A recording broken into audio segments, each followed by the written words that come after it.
Okay then, guys. It's been a very long time. Months and months and months. I had to get a Zyro Fisher account to be able to order the battery for this thing. It turns out you can't just slap a new battery in it. I did a previous video on the Mahle X35 battery diagnosis, which came from this bike. Excuse the state of everything going on there. There's tools and stuff everywhere, and that. We'll just pretend I've tidied. Long story short, this bike has no battery in it at the moment. So what we've got is the new pack just here. This has come in. So you have to order it from Zyro Fisher, and they have to program it to the specific bike via the serial number. If you just get any old one, it's not programmed, it won't work, which is something I did not know. So to remove the old battery pack, you have to undo 3 bolts. There's one here, and one up here by the head tube, and that'll show you on the old one. They bolt in one there, and one just there. Now in this other tub, as I say, I'm so sorry about the mess, but I've just got things everywhere. It's summer, so you know, things are happening. They are like this. They are Torx. I think they're T20s or T25s. They just come out, and there's a little washer on them as well. And the bottom bracket has to come out. So you've got to remove the cranks, which involves using one of these little doodads that slides into the crank bolt. And then that comes out, so they're Holotech cranks. And the cranks, because they're press fit, they're going to die in removal. You might get them out in one piece, but expect to replace them. I kept all the old bits in this tray because I just, wanted to make sure. Anyway, this bike used an SM-BB71-41B. It shows the different thicknesses. Look, 86.5mm in this case. Press fit, Holotech 2, and there's a new one in this box that's not all messed up. So that's got to come out of here because the battery can't slide out of there otherwise. It comes down and out of here. There is a bottom cap that the customer provided. It's in this bag and it's broken, and I need to try and fix that, but that's the last thing on the list because I need to make the bike work first. You've also got to remove this. This plugs into the top of the battery pack. If I show you on the old one again, there's a large plug on there. It just unplugs, you grab it, wiggle it, twist it, comes out. Don't twist it. And then there's also this plug, which is unused. I don't know what it's for, maybe a display or diagnostics or something, but it's not used on this bike. So this comes out of this hole up here by the headset, and it's held in with a little Torx bolt, which looks like this here, just there, and that's the driver I used. I checked earlier, and it's a T10. So with those things out, you can disconnect that. As I disconnected it, I ran this through the frame because I knew I'd have to get the new cable up. So that goes through there. It's just a piece of brake outer, and that because it's fed through there and down there and down there. Right, pain to get it otherwise. So I'm going to tape that end to, on the new battery, this here, which is the long, larger plug. Then it will come up to there. I can plug it in and get that side plumbed in. All good. The battery pack should just slide in. You've also got to undo the motor cable here. It's the motor connector, the long wire. You've got to undo the short wire here, which I think is for the pedal assist sensor. And that one there is for something else that I can't remember off the top of my head. Yes, it's the charge port cable, that one. So, on the bike side of things, there's our little pedal sensor wire. It's not quite a pedal sensor, it's a torque sensor, I think, or something like that. Anyway, it lives in the... Where does it go? It goes through the frame here and comes out over there somewhere, or on this side. I can't remember now, but it's there or there. And... that's great fun to try and thread one of those through. I replaced one once. Horrible job that was. What else? So this is our battery charge port connector. So you see there's 2 bigger pins and 4 smaller ones. That goes up there. You can just see it wiggling around there, and it comes out just there. And that's the charge port for it, or where you plug in the range extender.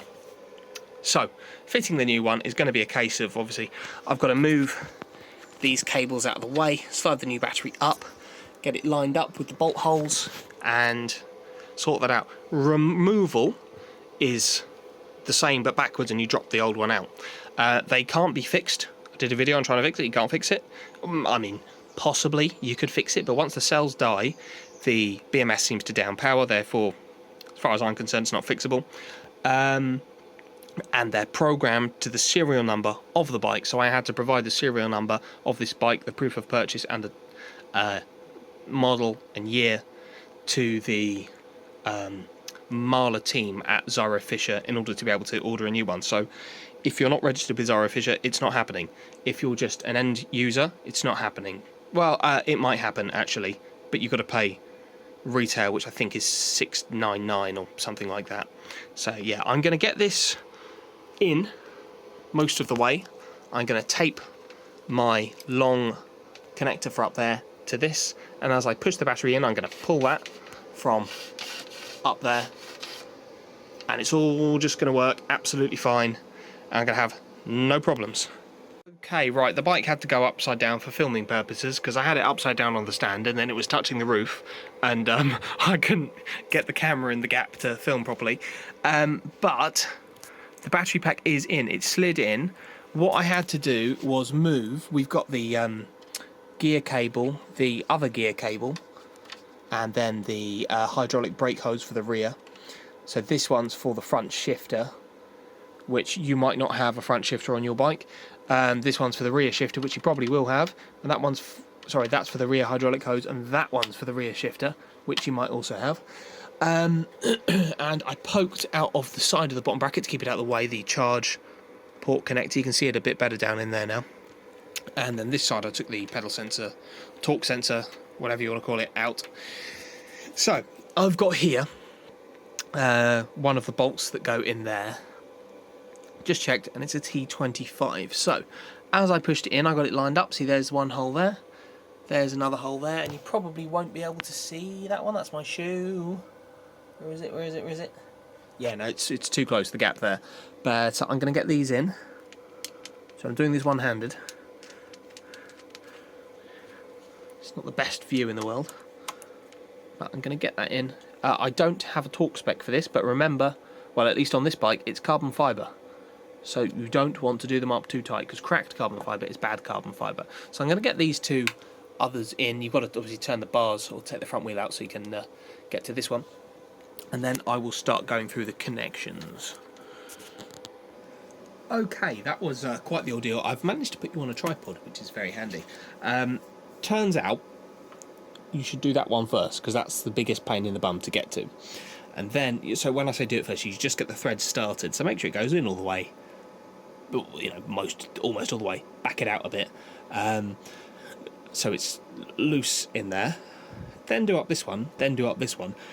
Otherwise, because it's, I don't know, all these frames, they don't seem to be absolutely perfect. The holes probably aren't drilled in exactly the same place every time. There's a bit of wiggle room. You know, this thing can sit slightly differently sometimes to others. And what it really needs is to be able to be have a bit of a wiggle about. So that one first, then that one, then that one, and once they're all in loosely, because I found I had to push and pull the battery from the opening over here a couple times to get it all to line up and sort of wiggle it left to right as well. Then you can do the bolts up.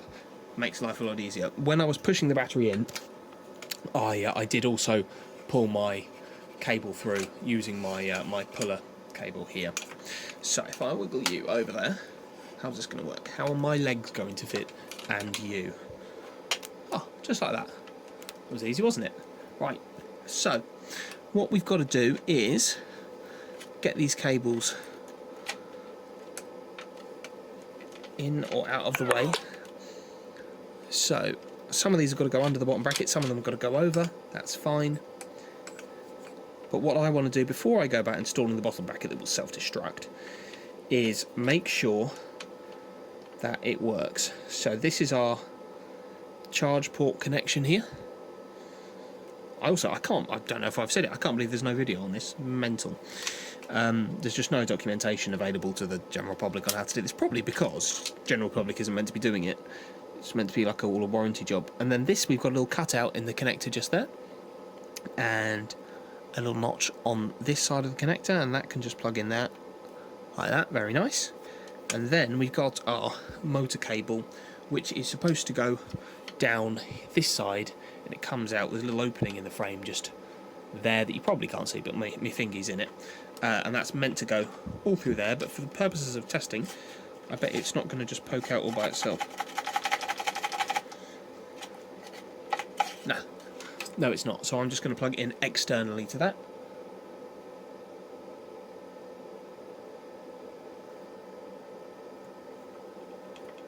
Okay, and that just plugs together. Super easy, just plugs in as long as you line it up. There are two little arrows. And then I've got to undo the tape on my thingy here, which I can't do because there's a tripod in the way and someone's filming a video. One moment, please.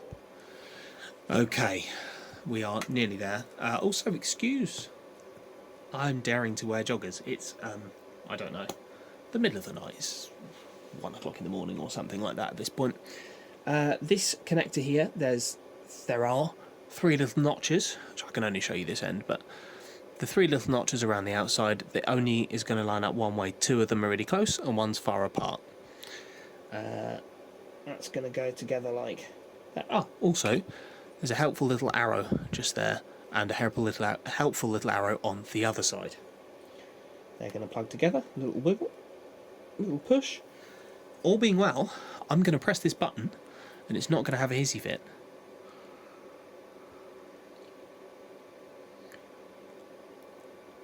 Okay, things have happened. Green. Flashing green. I know nothing about this bike, unfortunately. Flashing orange. Flashing red. Back to green.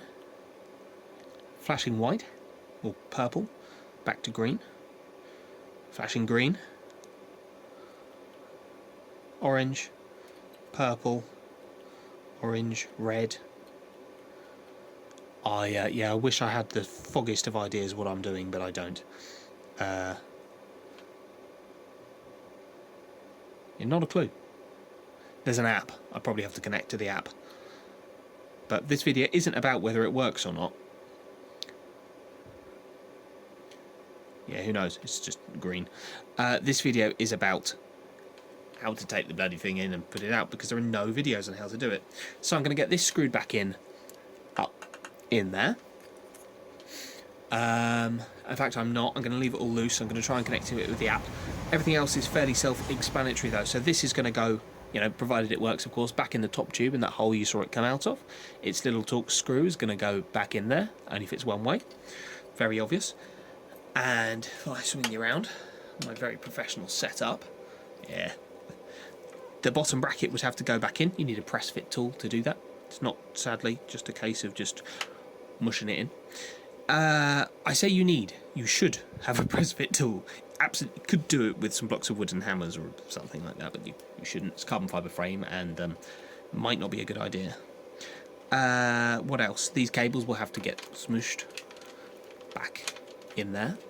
This cable for the motor is going to have to get run along that chainstay, along to where my finger is, just in the corner here. There's a hole it's got to come out of.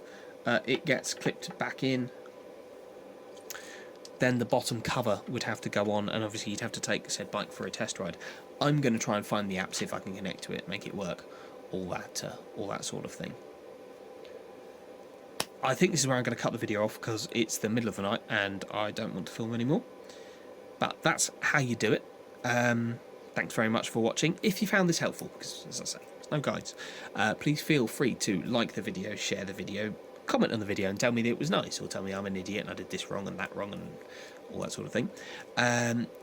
If you really, really, really liked it and you appreciated it, you can do a super thanks. You can Oh, what's the other thing? Become a channel member, where you pay 99 cents a month, and I receive an incredibly small amount of that, but it does inspire me to keep making the videos and helping you guys out. If you're looking for something else, do a search on the channel. There's a huge amount of content available. I know we're at a couple of hundred videos on what's inside batteries, how to fix this, how to fix that, finding a problem, taking it apart, all that kind of thing. And there will continue to be more. So yeah, thanks very much. Bye-bye. Okay, I thought I was done. It turns out I can connect to it with the app, and it works, which is kind of important.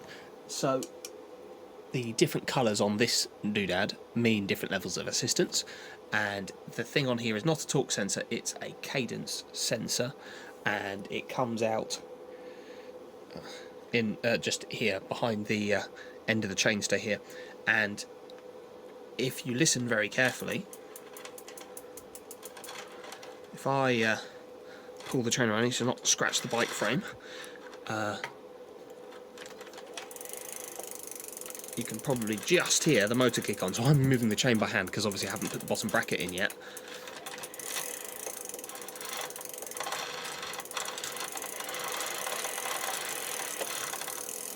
And off the bike goes, which is fantastic news. It means it works. It means the stuff that the Mahle people did at the other end, you know, has worked. They've done it right.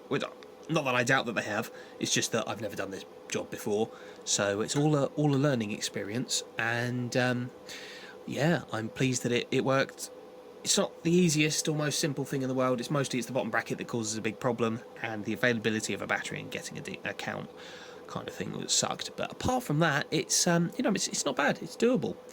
All the parts are proprietary, so I think the motor has a serial number in it, so does the controller, so does the battery. I think the only thing that doesn't is the cadence sensor that lives down here, and then this doodad, the switch.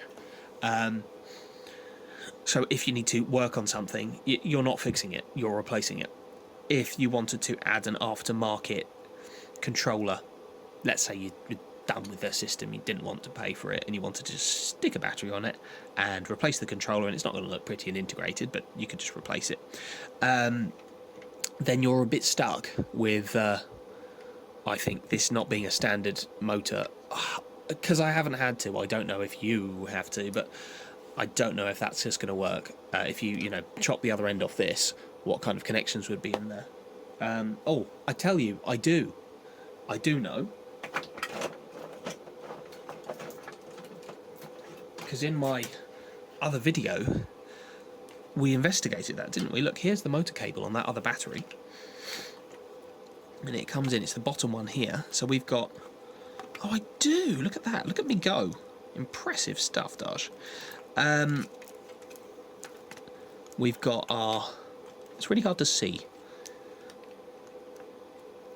I think we just had normal halls and phases, didn't we? On here. Let's see if I can just wiggle that off. Look, 3 normal phase wires, so you could run this motor on a sensorless controller. And then we've got our... What else comes out of here? There we go. It's that big plug there. But some of them don't go to it. Let me see if I can pull that out so I can get a better look. Gone on a bit of a tangent here. These wires do not go to it. There. Only these go to them. You know, I tell you what, I bet there's no serial number in this motor. These look like just normal hall sensor connections. Look, we've got our 5 volt, the red one. We've got our ground, the black one. We've got our blue hall, yellow hall, green hall, and a speed sensor wire. So I reckon you could do away with all this nonsense. And I'm quite capable of... Because if you had the smart cartridge type battery thing here, you know, this is just a 10S 2P battery pack. 1, 2, 3, 4, 5 groups of cells. Yeah. Sorry, 10 groups of 2. You could just rebuild one of these and cut this off here. Just get rid of it. And get a super compact controller. Maybe take a controller out of its case and do away with it, something like that. And it might fit in there, because there is a bit more room. I'll tell you, that'd be an interesting video, wouldn't it? Buying a Ribble and changing it. But we'll get to that one day, maybe. Thank you very much for watching again. I know I said it already earlier, but if you like this kind of thing, please feel free to like, comment, share, subscribe. Channel member. Bye-bye.